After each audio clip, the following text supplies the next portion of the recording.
You know, I wasn't sure. I thought that it was. I thought that there was the blueprint for a very interesting character, but having worked with Guy before and knowing the way things constantly evolve on set, I really didn't want to make too many decisions. You know, I thought there was a nice level of vagueness in the way the character was rendered on the page, and you know, a real opportunity for Guy and I to create something out of this character. But you know, it's every process, you know, directing always has a certain sense of alchemy to it, and every director's process is so wildly different.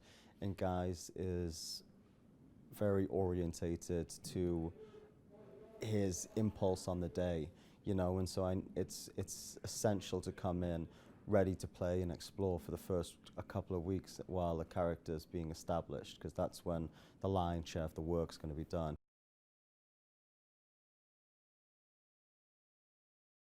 I'm very happy that I'm here on this set now, and I'd have been very annoyed at Guy if I didn't find myself on this set. Because when I sat down and met Guy for the first time for King Arthur, I flew myself over to London from LA. I had a week off of work, and he didn't really want to meet me. And I said, well, listen, you know, we had a lot of people in common. I said, well, I want to meet you, so can we just have a cup of tea? And I'll fly over, and you know, no harm, no foul. Even if you don't want me to audition, let me just come in and throw my name in, my hat in the ring. And so I came over, and we had a lovely time. We ended up sitting for 3 hours, and we didn't talk for 1 minute about King Arthur, but we talked for about 2.5 hours about the California marijuana business. And I realized now, when I read this script, that he was just doing research.